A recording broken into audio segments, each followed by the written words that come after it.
जय हिंद दोस्तों। उम्मीद है आप सब लोग अच्छे होंगे। आज हम 26 सितंबर 2024 के विजन एस न्यूज़ को सिंप्लीफाई करेंगे। 24 को जो मैंने आज सर आपको क्वेश्चन दिए थे, ये उसके आंसर्स हैं A B और साथ ही आप ये PDF डाउनलोड करना चाहते हैं तो टेलीग्राम ग्रुप ज्वाइन कर लीजिए, और अपने डाउट या फिर कोई आंसर अपलोड करना चाहते हो टेलीग्राम का चैट ग्रुप ज्वाइन कर लीजिए। दोनों की लिंक आपको डिस्क्रिप्शन में मिल जाएगी। ठीक है, चलिए शुरू करते हैं। और हाँ, ये आपके आज के क्वेश्चंस रहेंगे प्रीलिम्स के लिए। मेंस के लिए आज कोई भी क्वेश्चन मैंने नहीं दिया है, क्योंकि मुझे लगा नहीं कि कोई इतना अच्छा क्वेश्चन हो जो आज मेंस के लिए बन पाए। ठीक है, चलिए शुरू करते हैं। सबसे पहले हमारी न्यूज़ है, make in India initiative celebrates 10 years of its anniversary. 10 साल हो गए हमें जो मेक इन इंडिया लॉन्च किया उसको। 2014 में हमने लॉन्च किया था। और मेन इसके पिलर कौन कौन से थे? तो भाई, जो भी हमारी प्रोसेसेस चल रही है बिजनेस के लिए, उन सबको नया बनाना है। ईज़ ऑफ डूइंग बिजनेस हमें ईजी करना है। अब ये होता क्या है भाई कि कोई भी इंडिया में बिजनेस कर रहा है तो वो कितना ईजीनेस से कर रहा है। इस किसी को स्टार्ट करना है या फिर कोई ऑलरेडी चल रहा है तो उसका कितना दिक्कत नहीं हो रहा है। ठीक है, इसके लिए ना एक डिस्कवरी पे थोड़े टाइम पहले प्रोग्राम भी आया था, ease of doing businesses in India. Discovery नहीं, शायद हिस्ट्री पे आया था। आप देखिएगा, आपको ग्राउंड रियलिटी पता चलती है कि बिजनेसेस को क्या दिक्कत आती है गवर्नमेंट के साथ और कैसे अभी वो कम हो रही है। फिर भाई, न्यू इंफ्रास्ट्रक्चर की बात है कि हमने नए स्टेट ऑफ आर्ट टेक्नोलॉजी वाले इंफ्रास्ट्रक्चर बनाए। What is state of art? तो जो भी एकदम नई टेक्नोलॉजी होती है मार्केट में, जो सबसे बेस्ट है, उसको स्टेट ऑफ आर्ट बोलते हैं। फिर भाई, न्यू सेक्टर्स हमने बनाए हैं बहुत सारे, 27 जितने, जैसे कि manufacturing sector, infrastructure sector, service activities. Okay, ये किसका पार्ट है? तो मेक इन इंडिया 2.0। ओके, फिर नए माइंडसेट के साथ हम चल रहे हैं कि हम अभी फैसिलिटेटर के जैसे काम कर रहे हैं, नॉट जस्ट रेगुलेटर। कि गवर्नमेंट आपको सिर्फ रेगुलेट नहीं करेगी, आपको फैसिलिटेट भी करेगी अगर आप कुछ को हेल्प चाहते हो तो। इसकी नोडल एजेंसीज कौन कौन सी है, कौन इसको सब कुछ देखता है?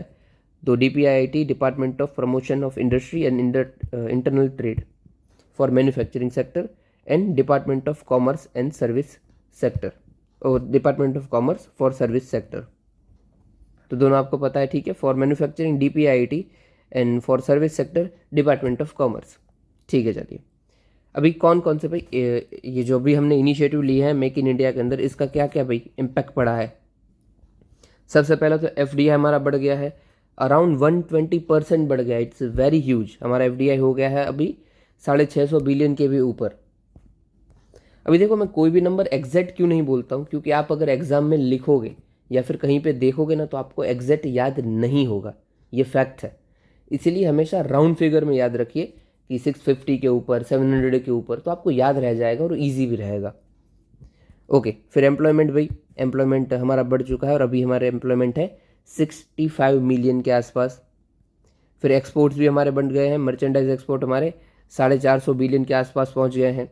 फिर ईज़ ऑफ डूइंग बिजनेस में अगेन हमारी रैंक 142 से बढ़कर 2014 में 63 बन गई है 2019 में। हालांकि वर्ल्ड बैंक अभी ये डिसकंटिन्यू कर दिया है, अभी वर्ल्ड बैंक की ईज़ ऑफ डूइंग रिपोर्ट नहीं आती है। ठीक है, ease of doing business report नहीं आती है। शायद वर्ल्ड बैंक ने पिछले साल ही डिसकंटिन्यू किया है जब तक मुझे याद है, या फिर उससे पिछले साल। ठीक है, ओके। फिर सेक्टर वाइज कौन कौन सी सक्सेस है हमारे पास, कौन से इंस्टेंसेस मिल जाते हैं जहाँ पे इंडिया ने सक्सेस की है? तो ट्रांसपोर्टेशन में तो हमारी वंदे भारत एक्सप्रेस है, ये हम खुद ही बनाते हैं और गजब बनाते हैं। इवन बेस्ट ट्रेन्स ना जर्मनी की बनती थी, जर्मनी जापान। अभी जो जर्मनी की ट्रेन है उससे भी अच्छी ट्रेन वंदे भारत हमारी है।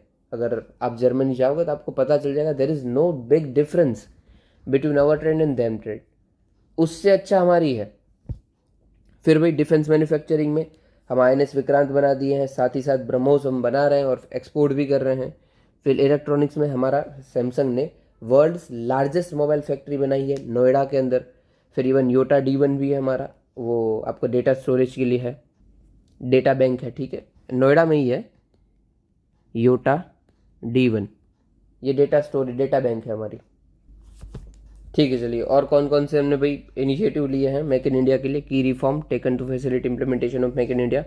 तो भाई, semiconductor ecosystem development, semicon India programme, ये याद रखना है। ठीक है, ऊपर वाला नहीं याद रखना है, माफ़ करना मैंने हाईलाइट गलत कर दिया। फिर नेशनल सिंगल विंडो सिस्टम, कि कोई भी आपको काम करना है सिर्फ एक जगह जाइए, यहाँ पे आपको सभी अप्रूवल मिल जाएंगे। फिर PM गति शक्ति, ये आपको पता ही होगा। ठीक है, फिर नेशनल लॉजिस्टिक पॉलिसी 2022 लॉजिस्टिक को ईजी करने के लिए, एंड साथ ही साथ one district one product and industrial corridors भी। फिर इसमें आप बहुत कुछ ले सकते हो, ठीक है। आप इधर ले सकते हो डेडिकेटेड फ्राइट कॉरिडोर जो हम बना रहे हैं वो, फिर सागरमाला इनिशिएटिव ले सकते हो, फिर भारतमाला इनिशिएटिव ले सकते हो, फिर अपनी PLI scheme, production link incentive scheme, फिर DLI scheme, design link incentive scheme, फिर even ease of FDI policies, ease FDI policies, बहुत कुछ है, ठीक है। अभी पूरा पेज भर सकता है बट इट्स फाइन, इतना काफ़ी है। ध्यान देना है, 10 साल हो गए हैं, क्वेश्चन के चांस हो सकते हैं बन जाए अगले साल, 24 का तो पेपर हो गया है। तो चलिए, ये आपको हल्का फुल्का आइडिया हमेशा होना चाहिए, आप इधर नहीं तो कहीं और इन सब का डेटा आप यूज़ कर सकते हो कि कैसे भारत आगे बढ़ा है पिछले 10 सालों में। ओके, फिर देखो अभी ये सब मैं न्यूज़ नहीं कवर कर, मतलब इसको बाद में कवर करते हैं, इंपॉर्टेंट को पहले लेते हैं। ये वाली, yes, national health account estimates.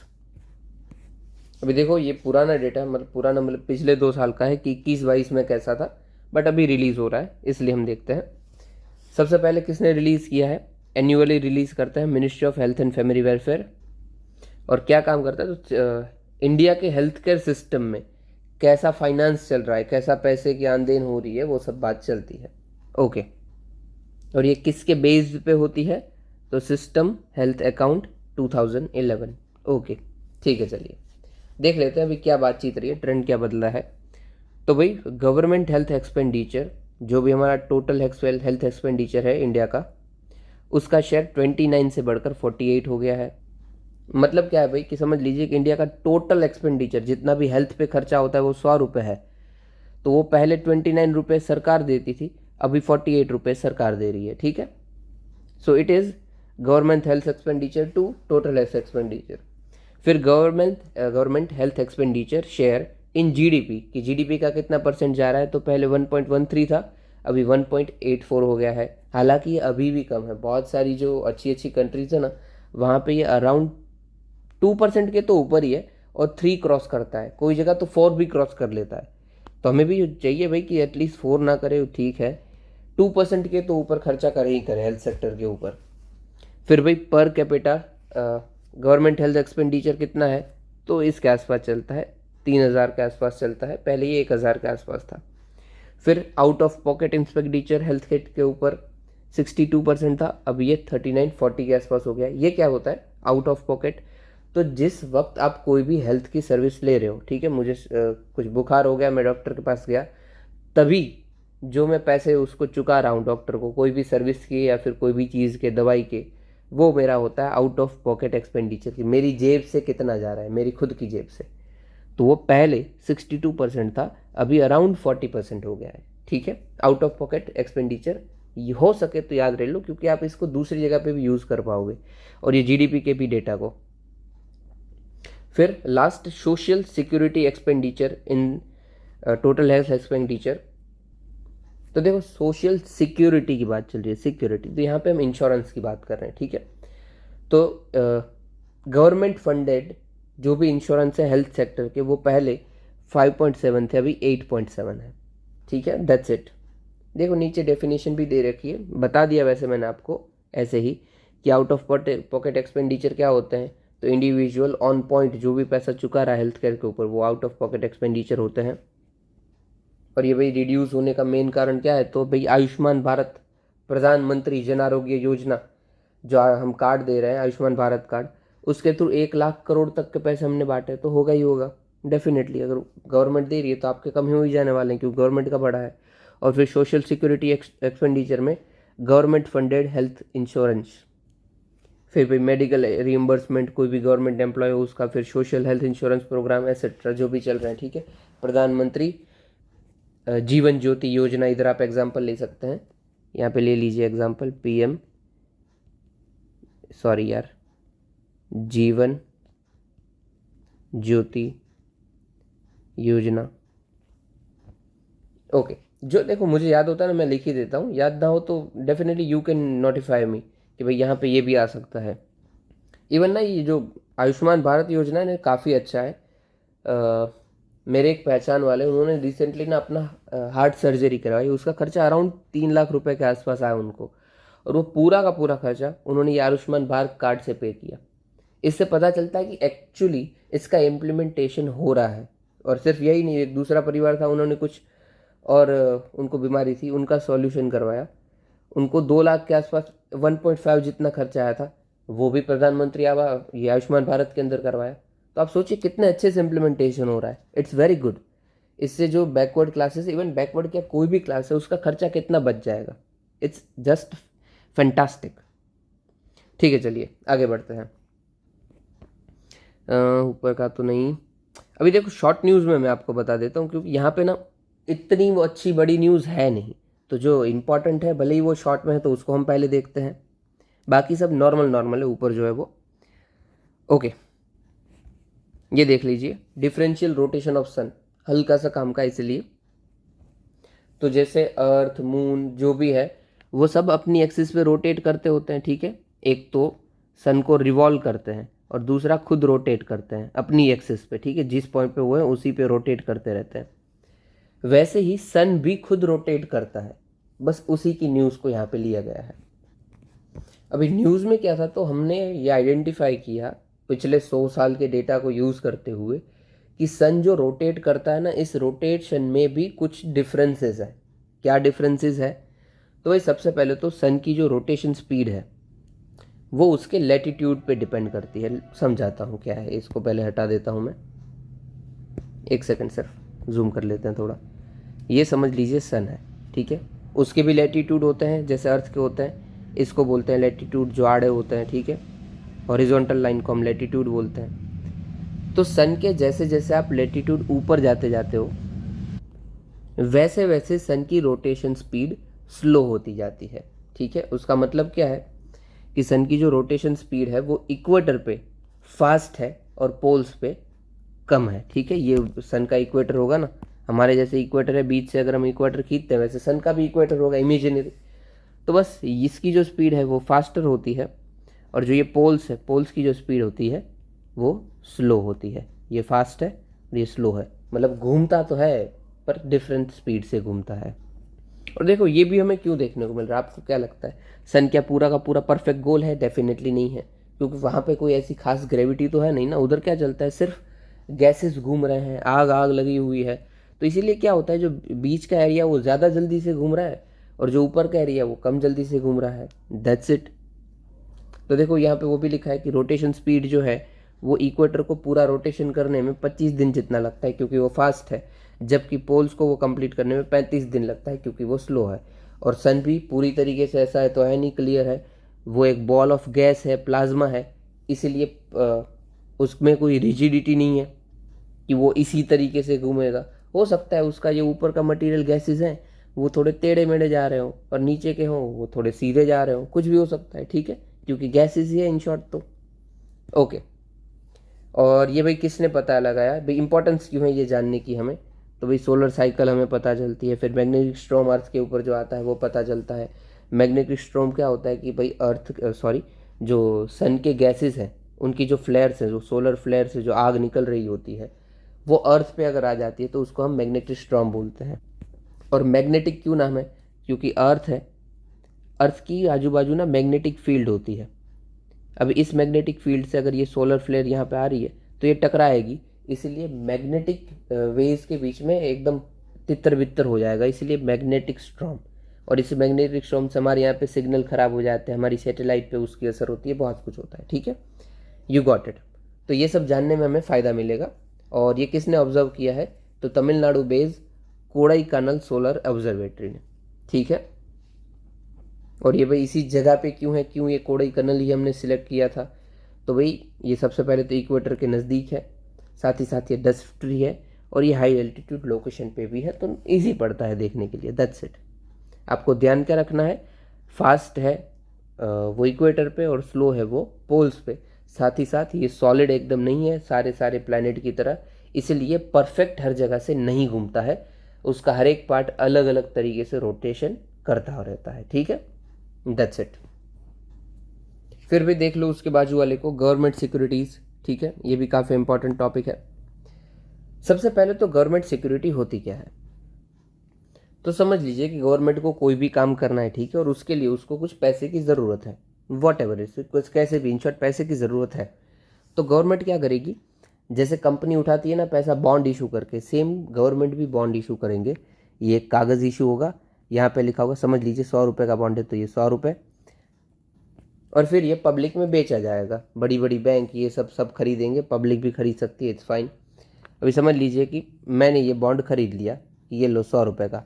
Government क्या बोलेगी, ये तू खरीद ले, 10 साल के लिए तू खरीद रहा है, ठीक है, एग्जाम्पल मैं दे रहा हूँ, ठीक है, एग्जाम्पल है 10 साल के लिए, और हर साल आपको इसका 10% रिटर्न मिलेगा। मतलब 10 साल के लिए मुझे 10% रिटर्न मिलता है, तो 100 रुपये तो मुझे ऐसे ही मिल जाएंगे, और 100 रुपये का मेरा था, जब मैं गवर्नमेंट को वापस करूँगा तभी भी वो मुझे 100 रुपये मेरे रिटर्न कर देंगे, ठीक है। तो एक कागज़ मुझे दे दिया, बॉन्ड दे दिया, मैंने उसका गवर्नमेंट को पैसा दे दिया 100 रुपये, ये कागज़ के बदले ये लो आपके 100 रुपये रखो, और गवर्नमेंट बोल रही है ये 100 रुपये का हम आपको हर साल 10 रुपये ब्याज दे देंगे, और जब 10 साल ख़त्म हो गए तब आपके पैसे भी हम आपको वापस दे देंगे। दैट्स इट, ठीक है, नॉर्मल चीज़। ओके, अभी ये गवर्नमेंट, इसको ही हम बोलते हैं गवर्नमेंट सिक्योरिटी। मैं बोल रहा हूँ ना, कभी मेरे पास सिक्योरिटी पड़ी हुई है, गवर्नमेंट की सिक्योरिटी है, वो भी सब कुछ डूब सकता है, गवर्नमेंट तो नहीं डूब सकती है। इसीलिए मैं जब भी चाहूँ इसको इनकैश करवा सकता हूँ कि भाई किसी को बेच सकता हूँ, कि समझ लो मुझे, मैंने गवर्नमेंट से ली, ठीक है, और मैं बेच देता हूँ राजू को, राजू को पैसे की ज़रूरत है, वो बेच देता है श्याम को। दैट्स इट, इसी को बोलते हैं कि सेकेंडरी मार्केट में घूम रही है गवर्नमेंट सिक्योरिटी। ओके ओके, बाकी दूसरा भी बहुत कुछ होता है, उसको हम बाद में समझेंगे कैसे कि बॉन्ड यील्ड में फ़र्क पड़ता है, ये सब भी होता है, बट ठीक है। तो देखो मैंने आपको एग्जांपल दिया था ना कि एक ने दूसरे को तीसरे ने भेजा, इसी का मतलब क्या है, तो गवर्नमेंट सिक्योरिटी जो है वो ट्रेडेबल इंस्ट्रूमेंट है। ओके, साथ ही साथ मैंने बोला कि गवर्नमेंट कोई भी काम के लिए इशू कर सकती है, तो सेंट्रल और स्टेट दोनों इशू कर सकते हैं, दोनों को काम पड़ सकता है। साथ ही साथ ये भी बोला कि ये मोस्ट सिक्योर होती है, क्योंकि गवर्नमेंट कभी भी डूबती नहीं है, गवर्नमेंट को पैसा देना ही देना है, इसीलिए गवर्नमेंट का डेट ऑब्लिगेशन है, क्योंकि गवर्नमेंट के ऊपर तो जिम्मेदारी है ना कि वो जब भी खत्म होगा तो वो लेके आएगा कागजात और देना है उसको, तो ये डेट ऑब्लिगेशन है। ये तीनों से आपका क्वेश्चन बन सकता है कि गवर्नमेंट सिक्योरिटी, एक ही ऑप्शन लिखा होगा it can be only issued by the centre, तो नहीं हो सकता है। However it is not a government obligation, वो भी गलत है, because it is government obligation, ठीक है। इसीलिए ये रिस्क फ्री होती है, और इसको risk free gilt edge securities भी बोलते हैं, ठीक है, गिल्ट एज सिक्योरिटीज। अब ये दो टाइप की हो सकती है, ठीक है, एक तो शॉर्ट टर्म और एक लॉन्ग टर्म। शॉर्ट टर्म मतलब जो 1 साल से कम पीरियड वाला हो, और लॉन्ग टर्म मतलब जो 1 साल से ज़्यादा पीरियड वाला हो। शॉर्ट टर्म में आपके क्या आता है, तो ट्रेजरी बिल्स आ सकते हैं, और लॉन्ग टर्म में क्या आता है, तो स्टेट डेवलपमेंट लोन आ सकते हैं, और बहुत सारे दूसरे भी होते हैं, ठीक है, नो इशू। अभी देखो ध्यान रखने वाली बात क्या है, सिर्फ जो सेंट्रल गवर्नमेंट है ना, वो ट्रेजरी बिल्स भी इशू कर सकती है, और ये लॉन्ग टर्म वाले बॉन्ड भी इशू कर सकती है, उस सेंटर को कोई दिक्कत नहीं है। जबकि हम स्टेट गवर्नमेंट की बात करते हैं, तो वो सिर्फ और सिर्फ बॉन्ड ही इशू कर सकती है, डेटेड सिक्योरिटी, मतलब लॉन्ग टेन्योर के लिए, ठीक, उसको हम बोलते हैं स्टेट डेवलपमेंट लोन, कि स्टेट अपने डेवलपमेंट के लिए बॉन्ड इशू कर रही है या फिर लोन जैसा कुछ ले रही है। दैट्स इट, समझ गए आप पूरी तरीके से। ट्रेजरी बिल्स सिर्फ सेंटर इशू कर पाएगा, स्टेट नहीं कर पाएगा। क्यों नहीं कर पाएगा, क्योंकि वो शॉर्ट ड्यूरेशन के लिए है। ट्रेजरी बिल्स जो होता है ना, वो आपका 91 के लिए हो सकता है, फिर 182 के लिए हो सकता है, और 364 के लिए भी हो सकता है। बीच में 14 दिन के लिए भी आता था, पर वो अभी बंद है। अभी स्टेट को क्यों मना बोला है, क्योंकि हो सकता है कि स्टेट इशू तो कर ले, पर इतने छोटे टाइम पीरियड में स्टेट को चुकाने की कैपेसिटी ना हो, तो उसको बंद कर रखा है। ऊपर से स्टेट इसका गलत भी फ़ायदा उठाते थे, बट ठीक है, इन शॉर्ट बंद करके रखा है, ठीक है। और अभी समझ लीजिए इसी सिक्योरिटी को आरबीआई यूज़ करती है। बड़ा कॉन्सेप्ट बता रहा हूँ मैं, हल्का सा वैसे इकोनॉमिक्स का कॉन्सेप्ट, ओपन मार्केट ऑपरेशन बता रहा हूँ, ओपन मार्केट ऑपरेशन। अभी समझ लीजिए कि आरबीआई क्या करती है, मार्केट के अंदर 1 लाख करोड़ की सिक्योरिटी घूम रही है, एग्जाम्पल ले रहा हूँ, ठीक है, 1 लाख करोड़ की, और 1 लाख ही समझ लीजिए ना, बहुत बड़ा हो जाएगा, 1 लाख समझ लेते हैं, ठीक है। 1 लाख की सिक्योरिटी घूम रही है, और आरबीआई को लगता है कि भाई मार्केट में पैसा बहुत बढ़ गया है, हो सकता है कि इन्फ्लेशन और बढ़ जाएगा, ऐसा ही ऐसा रहा ना तो इन्फ्लेशन बढ़ जाएगा, और आरबीआई को करना है पैसा कंज्यूम, मतलब अपने पास ले लेना है। तो आरबीआई क्या करेगा कि मार्केट में बोलेगा कि भाई मुझे गवर्नमेंट सिक्योरिटी खरीदने है, जिसके भी पास हो, सॉरी मुझे गवर्नमेंट सिक्योरिटी बेचनी है, जिसको भी खरीदनी हो खरीद ले। आरबीआई भी खुद अपने पास गवर्नमेंट सिक्योरिटी रखता है। और अगर पब्लिक खरीदेगी तो क्या करेगी, पब्लिक जो भी अपना पैसा होगा वो आरबीआई को दे देगी, ठीक है, पैसा दे देगी आरबीआई को, और आरबीआई उसके बदले क्या दे देगी कि ये रखो आप अपनी सिक्योरिटी। इससे डायरेक्टली और इनडायरेक्टली हुआ क्या कि जो मार्केट में पैसा अवेलेबल था वो आरबीआई ने रख लिया अपनी तिजोरी में। That's it.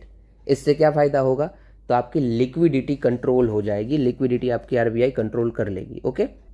और साथ ही साथ जैसे मैं बोल रहा था, इससे इंटरेस्ट रेट जो होता है ना वो भी डाउन आ जाएंगे, इंटरेस्ट रेट भी डाउन आ जाएंगे, क्योंकि मार्केट में पैसा ही नहीं है, आरबीआई ने सब उठा लिया है। और इसका ही उल्टा क्या होता है कि मार्केट में एकदम पैसा पहले से हो ही ना, और आरबीआई चाहता है कि पैसा मिल जाए, तो आरबीआई क्या करेगा कि मार्केट में जो गवर्नमेंट सिक्योरिटी है ना उसको खरीद लेगी उल्टा सुल्टा। अभी ये कहाँ पे लिखे हैं, हाँ, ये आरबीआई समझ लीजिए कि मेरे पास से गवर्नमेंट सिक्योरिटी खरीदती है तो मुझे पैसा देगी, और मैं जो हूँ वो उनको दे दूंगा सिक्योरिटी कि हाँ ये रखो सिक्योरिटी। That's it. तो अभी क्या हुआ, मार्केट में पैसा आ गया, बात खत्म। और मार्केट में पैसा आ जाएगा तो मार्केट ग्रो करेगा, मार्केट ग्रो करेगा तो इंटरेस्ट रेट भी ग्रो करेंगे। That's it. यही है ओपन मार्केट ऑपरेशन, और इसी के थ्रू आरबीआई मार्केट में से लिक्विडिटी मतलब पैसा को कंट्रोल करता है। ठीक है, डन है। मैंने आपको पूरी तरीके से गवर्नमेंट सिक्योरिटी समझा दिया है, उसका आजू बाजू का भी थोड़ा बहुत बता दिया है, और भी बहुत कुछ होता है। हमें टाइम मिलेगा तो आप मुझे बताइएगा, मैं एक वीडियो बना दूंगा। If you want to know please let me know, मैं वीडियो बना दूंगा फॉर श्योर। ठीक है, आप बस कमेंट कर दीजिएगा, मैं बना दूंगा। ये गवर्नमेंट सिक्योरिटीज़ के ऊपर हम पूरा का पूरा बड़ा वीडियो बना देंगे और A to Z उसका कवर कर लेंगे। ठीक है, चलिए आगे देखते हैं। अब ये ऊपर का देख लीजिए, एशियन इंफ्रास्ट्रक्चर इन्वेस्टमेंट बैंक, नाम से ही पता चल रहा है एशियंट। इसका हेडक्वार्टर कहाँ पे होना चाहिए, तो एशिया की सबसे बड़ी कंट्री चाइना के अंदर, बीजिंग। और इसका मेन फोकस क्या है, तो ये मल्टीलेटरल डेवलपमेंट बैंक है कि आपको कोई भी डेवलपमेंट वर्क करना है तो आपको फाइनेंस प्रोवाइड किया जाएगा, लोन बोन प्रोवाइड किया जाएगा। That's it. ठीक है, इसका मेन जो भी हर एक बैंक होती है उसके भी शेयर होल्डर होते हैं ना, ओनर होते हैं।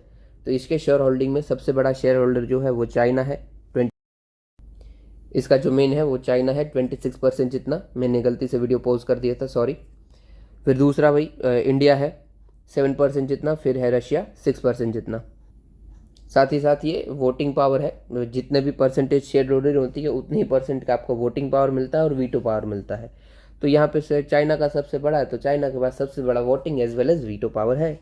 ओके, अभी ये जो यूनाइटेड नेशन जनरल असेंबली है वहाँ पे इसका स्टेटस क्या है, तो इसको परमानेंट ऑब्जर्वर स्टेटस दिया गया है एशियन इंफ्रास्ट्रक्चर बैंक को। ओके, दूसरा क्वेश्चन, क्या सिर्फ और सिर्फ एशिया में ही इसके मेंबर है, तो नहीं, एशिया के बाहर भी इसके मेंबर हैं, 110 जितने हैं टोटल, और एशिया के बाहर भी हैं। ओके, ये क्वेश्चन बन सकता है, और शायद मुझे जब तक याद है ना तो इससे शायद क्वेश्चन आ गया है, मुझे पक्का क्लिक नहीं हो रहा है, बट शायद आ गया है। आप इसको शायद में ही लिखिए, ठीक है, शायद। फिर नीचे का देख लीजिए, सेंट्रल सिल्क बोर्ड न्यूज़ में क्यों था भाई, तो रिसेंटली सेंट्रल सिल्क बोर्ड ने 75 साल पूरे किए हैं, 75 सिल्वर जुबली की है, सॉरी प्लेटिनम जुबली की है, इसलिए न्यूज़ में था। कब इस्टेब्लिश हुआ था, तो 1948 में हुआ था बाय एक्ट ऑफ पार्लियामेंट, इसीलिए ये स्टैट्यूटरी बॉडी है। कोई भी बॉडी एक्ट के थ्रू होती है तो स्टैट्यूटरी, और कॉन्स्टिट्यूशन में उसका कोई आर्टिकल मेंशन है तो वो कॉन्स्टिट्यूशनल बॉडी। कौन सी मिनिस्ट्री के अंदर आती है, तो मिनिस्ट्री ऑफ टेक्सटाइल के अंदर आती है। अभी सिल्क की हम बात कर रहे हैं, तो सिल्क के प्रोडक्शन में इंडिया का क्या रोल है, तो पूरे वर्ल्ड में ये सेकंड पे आता है, और जो भी प्रोडक्शन हम करते हैं वो अराउंड 42% जितना हम करते हैं। ओके, इंडिया के अंदर विद इन इंडिया देखे तो कर्नाटका से हमारा लार्जेस्ट शेयर आता है 32% जितना, और फिर followed by Andhra Pradesh. Okay, हम कौन से सिल्क पैदा करते हैं, तो सारे ही जितने ही हैं, मलबरी, एरी, तसर, म्यूगा, सब सिल्क हमारे से निकलता है। फिर कौन सी, फिर यही देख लीजिए अभेद, ये डीआरडीओ ने बनाया, ये लाइफ जैकेट है, light weight bullet proof jacket, जो गोली लगती है और जो आपको बचाता है ना, वो बुलेट प्रूफ जैकेट है। That's it. इसमें वेरियस पॉलीमर्स और indigenous boron carbide ceramic material use हुआ है, ये काफ़ी हाई स्ट्रेन रेट को झेल सकता है, एक्सेट्रा एक्सेट्रा। इन शॉर्ट अवैध क्या है, तो बुलेट प्रूफ जैकेट है, देख लीजिए ऐसा कुछ दिखता है हल्का फुल्का, ठीक है। ओके, फिर ये भी देख लीजिए, women in space leadership programme, UK और इंडिया एजुकेशन रिसर्च इनिशिएटिव है, दोनों ने मिलकर के। इन शॉर्ट इसका फोकस क्या रहेगा, तो वुमेन का पार्टिसिपेशन बढ़ाना है साइंस सेक्टर के अंदर, दैट्स इट। इसको हम कहाँ पे यूज़ कर सकते हैं, तो वुमेन एम्पावरमेंट के यूज़ कर सकते हैं, और स्पेशली वुमेन इन स्टेम में यूज़ कर सकते हैं। वुमेन इन स्टेम, स्टेम क्या होता है, तो science, technology, engineering and mathematics. Women को स्टेम के अंदर हमें आगे बढ़ाना ज़रूरी है। इसके ऊपर से क्वेश्चन शायद आ चुका है स्टेम के ऊपर से, ठीक है, वुमेन इन स्टेम। ओके, फिर ये भी देख लीजिए, हाँ यार ये इंपॉर्टेंट था, थिरुवल्लुवर। तो भाई रिसेंटली ह्यूस्टन यूनिवर्सिटी है यूएसए में, उसमें भाई Thiruvalluvar chair for Tamil studies को बना दिया है, इसलिए न्यूज़ में था। ओके, वो वॉज थिरुवल्लुवर। तो ये तमिल पोएट एंड फिलोसोफर थे, इनको वल्लुवर नाम के से भी जाना जाता था। इनका बर्थ प्लेस कौन था, तो मदुराई था, जो पांड्यास थे हमारे उनका ये कैपिटल था मदुराई। फिर उन्होंने भाई बुक लिखी है जिनका नाम है थिरुकुरल या फिर Thirukkurals, I don't know how to pronounce it, sorry. अब ये है क्या इन शॉर्ट, तो जैसे कबीर और रहीम के दोहे होते थे ना, दोहे, वैसे ही ये भी दोहे हैं, कपलेट्स होते हैं इसके अंदर, छोटे छोटे होते हैं ये कपलेट्स, एथिक्स के, पॉलिटिक्स के, इकोनॉमी के, लव के सारे हैं। अराउंड 1330 कपलेट्स हैं हमारे पास, जिसको 133 चैप्टर्स में डिवाइड किया गया है। इस चैप्टर्स के अंदर आराम यानी कि राइटियसनेस, पोरुल यानी कि वेल्थ, और कामम यानी कि लव, सबका शामिल पर्टिकुलरली चैप्टर कैटेगराइज्ड है। फिर इनको रिकॉग्निशन दिया जाता है इन 15th और 16th जनवरी को थिरुवल्लुवर डे का सेलिब्रेट करते हुए। ओके, इनकी देखो एक मेन लाइन थी जो कि फेमस है, काफ़ी कोट है इनका, कि falsehood take place of truth when it result in unblemished common good, यानी कि गलत बात भी सही का स्थान ले लेगी अगर उससे बहुत बड़े लोगों का, ज़्यादा लोगों का फ़ायदा होता होगा, ठीक है। अगर उससे ज़्यादा लोगों का फ़ायदा होता है तो even when it is wrong it is right, ठीक है। यानी वही है कि भाई अगर गलत से किसी का फ़ायदा होता है तो वो गलत नहीं है, अगर वो झूठ बोलने से किसी का घर बसता है तो वो झूठ नहीं है, उसके जैसी बात है। Even if wrong is doing rights to the others then it is right. अभी देखो ये अगर आपको ऐसे आ जाता है तो आप खुद सोचिए, एक ऐसे ना कोर्ट के ऐसे आते हैं कि ये महान पर्सनालिटी तो है ही है, ऊपर से ये कोर्ट है, अगर इसका ऐसे आता है तो आपको लिखना आना चाहिए, आपको एक एक वर्ड समझ आना है, मस्त लिखिए। हम कभी कोशिश करेंगे कि आपको वो भी बताएं कि भाई कैसे ऐसे लिखा जाता है, ठीक है। चलो आगे बढ़ते हैं। अभी ये भी हो गया, ये भी हो गया, ये भी हो गया, अवैध रोटेशन, सिल्क रूट। अभी ये देख लीजिए, फिलाडेल्फी कॉरिडोर। तो देखिए गाज़ा बॉर्डर और इजिप्ट के, गाज़ा और इजिप्ट के एरिया में जो ये आपको कलरफुल बॉर्डर दिख रहे हैं ना, यही है फिलाडेल्फी कॉरिडोर। ओके, इसी मतलब ये पूरा का पूरा एरिया, हाँ, इसी कॉरिडोर के अंदर जो आपकी राफा बॉर्डर आती है वो भी यहीं पर आती है, ठीक है। यहाँ पे देखो राफा क्रॉसिंग वो भी यहाँ पे ही है, और ये डीमिलिटराइज जोन है कि भाई यहाँ से लड़ाई बड़ाई मत करना, ठीक है।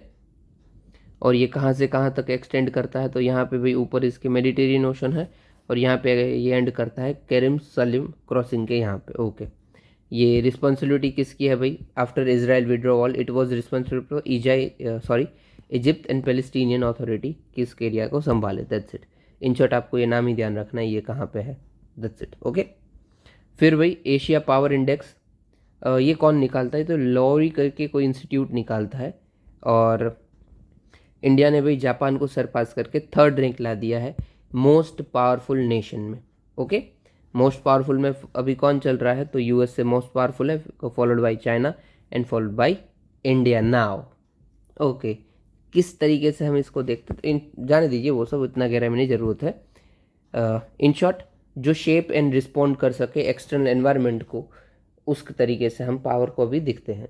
बाकी 26 कंट्रीज़ को हमेशा पैसिफिक में इवेल्युएट करते हैं, डिवाइडेड करते हैं अलग अलग इन्फ्लुएंस में, वो सब हटा दीजिए। इन शॉर्ट इंडिया की रैंक 3rd है, वो आपको ध्यान देना है। एशिया पावर इंडेक्स 2024 कौन निकालता है, तो Loewi institute, that's it. Okay, ये अपना आपका अगर ऑप्शनल है वहाँ पे PSR जैसा कोई ऑप्शनल है तो आप उसको यहाँ पे यूज़ कर सकते हैं ईजिली। बाकी ये डायरेक्टली प्रीलिम्स में आ जाए ऐसा कुछ नहीं होने वाला है। ओके, अभी जो हमने बड़ी छोड़ दी थी वो करते हैं, ऊपर से ही आते हैं, कोई इशू नहीं है। सबसे पहले देख लीजिए, पहला तो हमने कर लिया था sustainable food system in India trade agreement. किसका है भाई? ICRIER। इसका भाई फुल फॉर्म क्या है? तो Indian council of research, Indian council of research in international economic relation.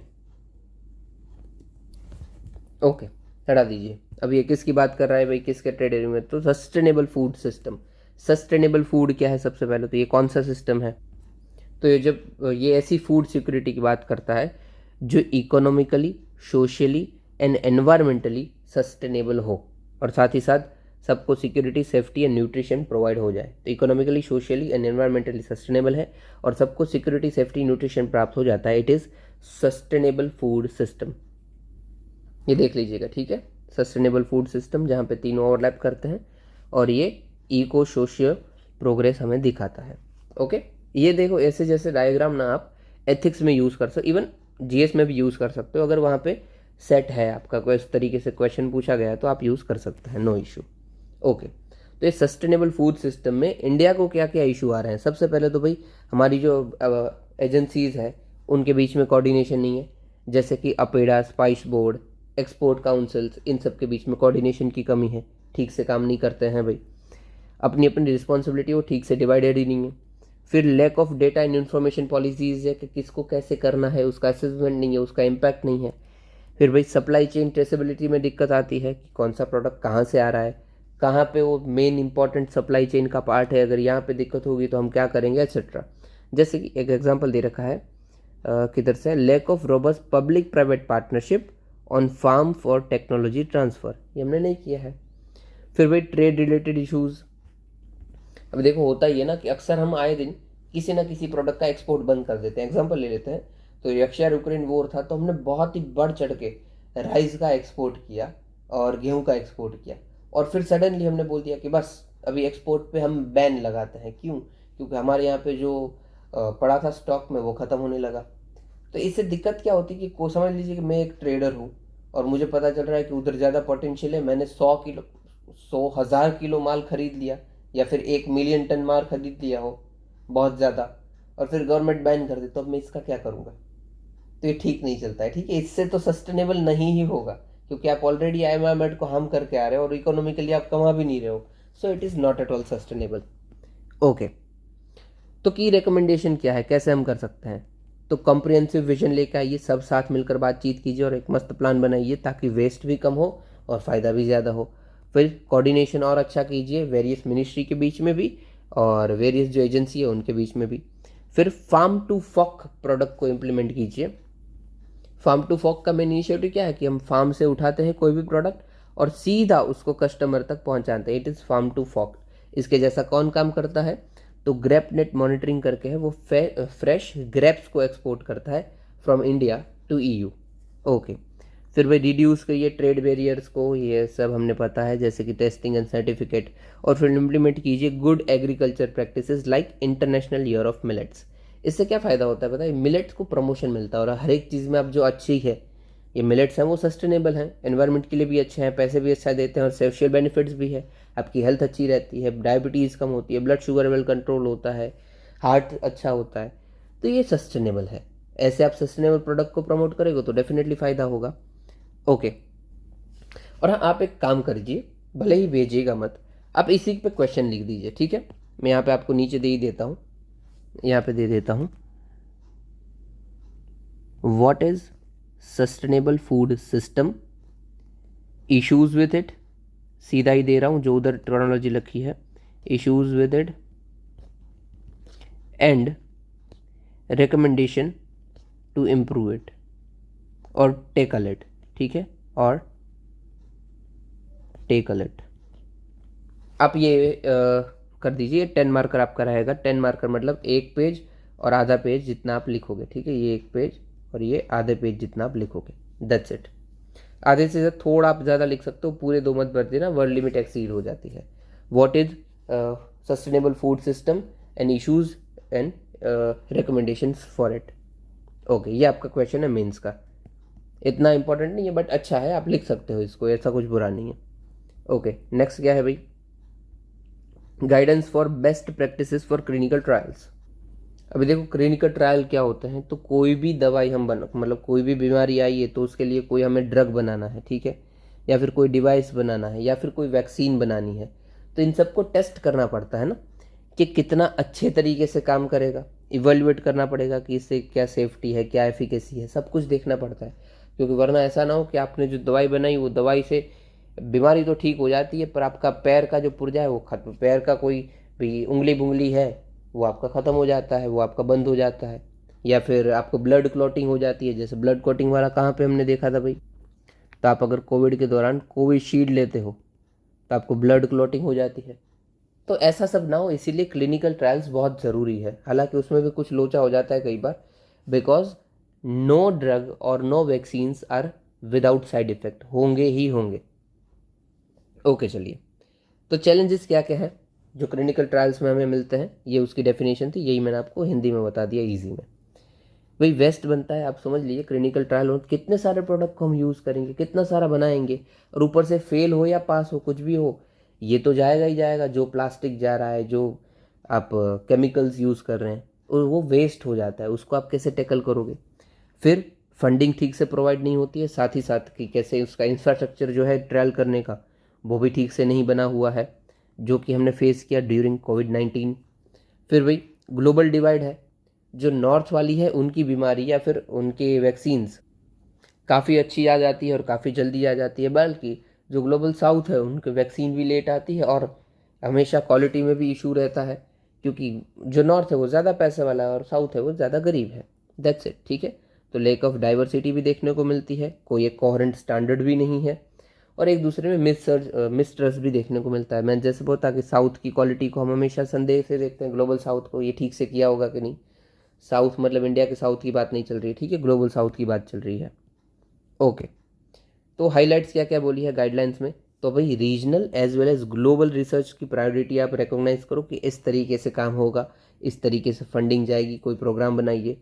फिर भाई competent local research and ethics committee बनाइए कि इस तरीके से हमें करना चाहिए, ऐसा नहीं करना चाहिए, एसेट्रा, ठीक है।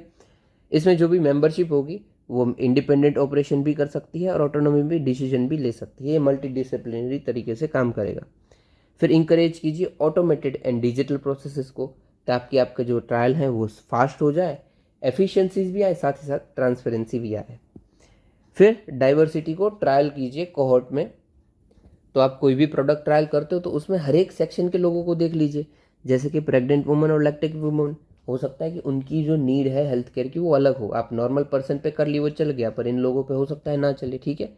तो डाइवर्सिटी ये हाईलाइट में कर देता हूँ, diversity in trial cohort. Okay, अभी रेगुलेशन क्या क्या है जो एक्चुअली काम का, ये मुझे एक्चुअली पहले बताना चाहिए था। रेगुलेशन क्या क्या है, तो भाई clinical trials of new drugs कहाँ से रेगुलेट होता है, तो schedule Y of drug and cosmetic rules 1945। फिर गुड क्लिनिकल प्रैक्टिसेस क्या है उसकी गाइडलाइंस, हमारी जो अथॉरिटी है central drug standards control authority, उन्होंने ऑलरेडी रिलीज़ की हुई है, ठीक है। इधर है 2 पॉइंट हो गया हमारे, जैसे कि सेफ्टी क्या रखनी है, अप्रूवल प्रोसेस क्या रहेगा, आपको किसकी कंसेंट लेनी है वो ज़रूरी है। ओके, फिर हमने एथिकल गाइडलाइंस भी इशू कर रखी है, bio research on human participants, कि ऐसा ना हो कि आप ह्यूमन को सिर्फ प्रोडक्ट की तरह ट्रीट करो, and national ethic guidelines for biomedical research involving children. अभी देखो डायरेक्टली तो आपको ये काम नहीं आएगा, हाँ ये आ सकता है सिर्फ ड्रग रूल्स वाला, बाकी नहीं आएगा। बाकी आप क्या करोगे, ये जो एथिक्स वाले पॉइंट है ना, कि एथिक्स की गाइडलाइन क्या है, तो bio research human participants and biomedical research involving childrens, इसको आप अपने एथिक्स के पेपर में यूज़ कर सकते हो अगर कोई हेल्थ के रिलेटेड क्वेश्चन आ जाता है, एंड पॉसिबिलिटी है कि आ सकता है, ठीक है। तो इसको आप यूज़ कर सकते हो कि भाई हेल्थ के सेक्टर में भी हमारे कुछ कुछ स्टैंडर्ड्स हैं, एथिकल स्टैंडर्ड्स, GS4 में आपको काम आ सकता है। अभी GS4 में भी कैसे काम आएगा, तो जो आप रिकमेंडेशन लिख रहे होगे ना कि क्या हमें करना चाहिए, एथिकल बिहेवियर क्या होगा, तो आप लिख सकते हो we should other to available legal standards like, ये लिख लिए national guidelines for bio research involving children, children के ऊपर का क्वेश्चन है तो। ओके चलिए आगे बढ़ते हैं, और ये ICMR ने रिलीज की है, मतलब Indian council of medical research. Okay, ये भी हो गया है। फिर भाई एमबीएफसी ने रेजिलियंस शो किया under scale based regulation, RBI ने बोला है। बात क्या चल रही है भाई, एसबीआर क्या है तो सेग्रीगेटेड करता है, हम सेग्रीगेट करते हैं एनबीएफसी को 4 लेयर में, यहाँ पे लिखा हुआ है। उसके अलग अलग क्राइटेरिया होते हैं, उसकी एक्टिविटी कौन सी है, उसकी साइज़ कितनी बड़ी है, और वो कितना रिस्क ले सकता है, इन सब के बेसिस पे उनको हम सेग्रीगेट करते हैं, दैट्स इट। और हर एक टीयर का रेगुलेटर अलग अलग हो सकता है उसकी रिक्वायरमेंट के अनुसार, दैट्स इट। आरबीआई ने क्या क्या हाईलाइट की है तो रेजिलियंट फाइनेंशियल लैंडस्केप है ये, मतलब कि भाई ये सबसे पहले तो इनके जो नंबर हैं एनबीएफसी से वो राइज़ किए हैं, साथ ही साथ इन्होंने डबल डिजिट ग्रोथ हासिल किया, डबल डिजिट ग्रोथ, एंड इनकी जो डिलीक्वेंसी है वो भी लो है, तो अच्छी बात है। फिर इम्प्रूव किए हमने एसेट क्वालिटी, डेफिनेटली, तो ग्रोस नॉन परफॉर्मिंग एसेट जो होते हैं वो 2.4 टू 6.3 आ गए हैं, और पहले कितने थे तो 4.4 और 10.6 थे, पता है कितने ज़्यादा, और 2 साल के अंदर कितने कम हो गए। तो आउटस्टैंडिंग काम किए हैं एनबीएफसी। बट फिर भी कंसर्न क्या है, इमर्जिंग चैलेंजेस है भाई, साइबर अटैक है, क्लाइमेट रिस्क है, एक्सेट्रा। अब ये जो एनबीएफसी होती है वो कैसे क्लासीफाई होती है, तो सबसे पहले बेस लेयर जिसकी एसेट कैपेसिटी 1000 करोड़ से कम तक की हो। फिर मिडिल लेयर तो जिसकी नॉन डिपॉजिट टेकिंग एनबीएफसी है और उसकी एसेट कैपेसिटी 1000 से ज़्यादा की हो गई है। और ये दूसरी कौन सी हम इसको इंक्लूड करते हैं तो जो ऑल डिपॉजिट लेती हो वैसी एनबीएफसी, ठीक है। एनबीएफसी जो होती है वो भी दो टाइप की हो सकती है, एक जो डिपॉजिट लेती है डिपॉजिट टेकिंग, और दूसरा जो डिपॉजिट नहीं लेती है, ठीक है। डिपॉजिट टेकिंग को ऐसे ही लिखते हैं एनबीएफसी डी। ओके, तो जो नॉन डिपॉजिट है वो 1000 करोड़ के ऊपर की, और जो डिपॉजिट ले रही है वैसी। फिर भाई अपर लेयर में कौन सी आती है जो ज़्यादा रिस्की है, ठीक है, बहुत बड़ी हो गई है, रिस्क इसका स्पिल ओवर है एक्सेट्रा। और उससे भी बड़ी क्या है, जो एक्सट्रीम सुपरविजन की ज़रूरत है रिस्क के लिए, इसमें हो सकता है कभी भी बहुत जोखिम हो सकता हो।